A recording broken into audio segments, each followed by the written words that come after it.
This is really it's been on my mind since yesterday's show, and there's a lot we have to cover regarding the arrest of Luigi Mangione, and not just as an aside. I do think the meme is very funny. How Italian is this guy? So Italian, he had to flirt with a girl on his way to commit a murder, and that's what got him caught when he pulled down his mask because the girl at the hostel thought he was hot, and he needed to show his face to her to prove it, and that was the picture. Here's what we know, just to review. A senior citizen eating at a McDonald's in Altoona, Pennsylvania, recognized him, called the police in Altoona, Pennsylvania. They showed up. They detained him. They found on his possession a gun, a 3D manufactured suppressor, ammunition, money, foreign currency, a passport, and a Faraday bag. If you don't know what a Faraday bag is a bag in which you can put electronics, and it blocks their reception so they don't connect to cell towers and the like, and they can't be monitored. It's also tends to be waterproof, and he claims it was a waterproof bag, and that's why he had it. He spoke in court, and he made some odd statements on what he was contesting and not contesting. He had what people are calling a manifesto, and I got to be real clear with you. It's not actually a manifesto. It was like 2 pages. A manifesto is like what the Unabomber did, which is essentially a book of, although crazy, an ordered thought process.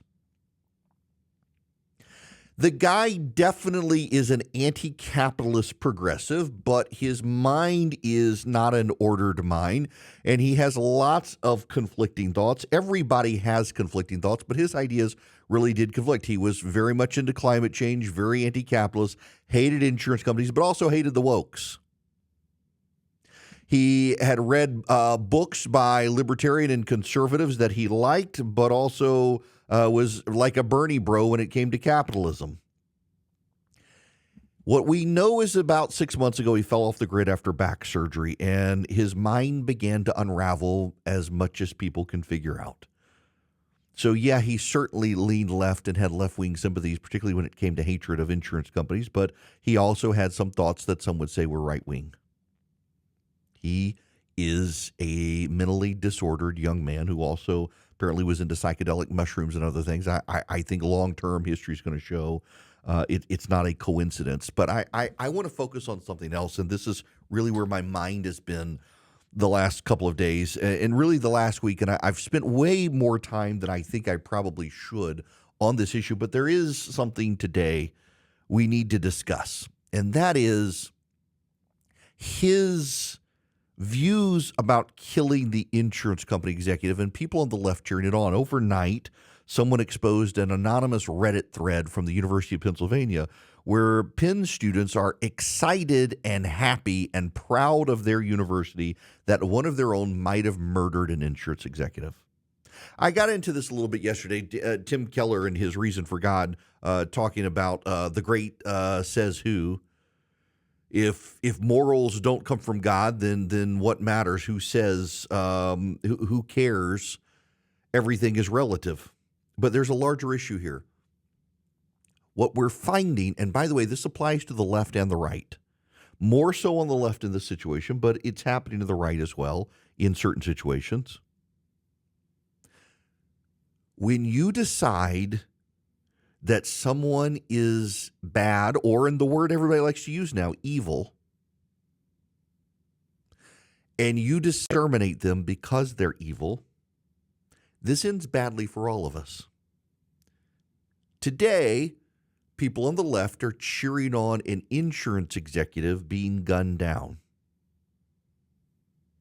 Will they be cheering on when a trans advocate, pediatrician, is murdered by someone on the right? Will they? Will the right, some of whom might cheer on killing a pediatrician who performs sex reassignment surgeries, will the right then be okay with the oil executive being murdered? And when the left cheers on the oil executive being murdered because you know it's probably coming, will they cheer on the abortion clinic doctor who's murdered? We've had abortion clinic doctors murdered in this country, and the pro-life community resoundingly condemned the murders. And the left tried to anchor all of those people into saying, well, they were on the right and this is what the right wants. Whenever someone on the left is killed, the media and the left together disproportionately condemn the right, and they never do the same on the left.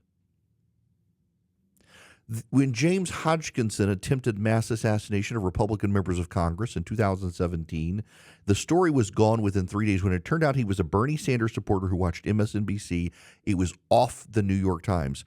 The Gabrielle Gifford's attempted assassination by Jared Loughner in Arizona stayed on the front page of the paper longer as they condemned Sarah Palin and Republicans for promoting violence, until it turned out Jared Loughner was just an insane guy, and to the extent he had political views, they were on the left. And then the story disappeared. When it was very clear that James Hodgkinson was a left-wing activist, they memory hold that attempted assassination on Republican members of Congress as quickly as they can. I want to talk to you Democrats here. Y'all are in the driver's seat on this. You cannot what about on abortion clinics or even Daniel Penny on this situation. In this situation, you have a person on the left who decided to kill an insurance executive, and people on the left have cheered. When the oil executives are murdered, you will cheer as well. And I'm telling you, people on the right will begin to do the same thing to your side. That Joe Biden and Democrats cannot come out and condemn the taking of innocent life without adding a but we understand, but this, but that. It's like the attacks on Jews in this country. People are not firebombing mosques in this country and vandalizing Muslim homes, but Joe Biden and the Democrats are incapable of coming out and saying attacks on Jews are bad without also going, but Islamophobia is bad too. There's no but here. The taking of a human life by an individual in vigilante justice must be condemned without a but, without an understanding, without a caveat. And yet they're incapable of doing it. And that's going to go very badly for everybody. To my friends on the Democratic side, it is you in the driver's seat on this issue because it was an insurance executive who was killed, and it is the people on the left who are cheering this on. If your leadership on the left within the Democratic Party cannot stand up and say you cannot kill someone just because you don't like his job or the company he works for, companies are not inherently evil. They're just a group of people who you disagree with, except on both sides now, we're getting this idea that anyone I disagree with is evil. And you throw out the examples. Oh, well, the doctor who performs gender transition surgeries on minors, I don't just disagree with him. He's evil. I don't disagree, but should that guy be killed? I hope you say no. But this is the issue as well with the left. If you're going to say these things are acceptable, you can't, on the left, say it's acceptable when we decide to kill. You can't decide which groups you think are worth killing. Either it's all or nothing. And we should all be terribly bothered that people on the left, including in politics, don't want to come out without adding a but. It would diffuse the coming terror if Elizabeth Warren and Bernie Sanders and Joe Biden came out and said there can be no but when it comes to taking it. There can be no understanding. There can only be condemnation. And if you can't understand that, you need to step back and touch some grass.